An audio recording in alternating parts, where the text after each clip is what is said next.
যুক্তরাষ্ট্রের বেশ কয়েকজন আইন প্রণেতা ও কর্মকর্তার পাশাপাশি কয়েকটি বেসরকারি সংস্থার প্রধানদের বিরুদ্ধে নিষেধাজ্ঞা আরোপের ঘোষণা দিয়েছে চীন। সোমবার বেইজিংয়ে এক সংবাদ সম্মেলনে চীনা পররাষ্ট্র মন্ত্রণালয়ের মুখপাত্র গুও জিয়াকুন এই ঘোষণা দেন। তিনি জানান, হংকং সম্পর্কিত বিষয়গুলোতে যেসব মার্কিন কংগ্রেস সদস্য, কর্মকর্তা এবং এনজিও প্রধানরা খারাপ ভূমিকা রেখেছেন তাদের বিরুদ্ধে চীন নিষেধাজ্ঞা দেবে। দেশটির বিদেশি নিষেধাজ্ঞা বিরোধী আইনের আওতায় এই পদক্ষেপ নেওয়া হচ্ছে বলে জানিয়েছেন তিনি। তবে কারা এই নিষেধাজ্ঞার আওতায় আসছেন সে বিষয়ে বিস্তারিত কিছু জানানো হয়নি।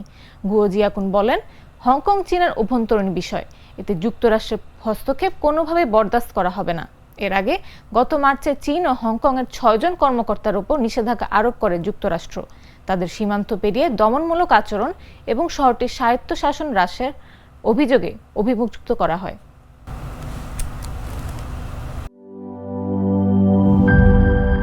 নাটা জেলি আর পানীয়র এক অসম কম্বিনেশন ড্রিঙ্কো। চিল থাকতে চান, ড্রিঙ্কো চাবান।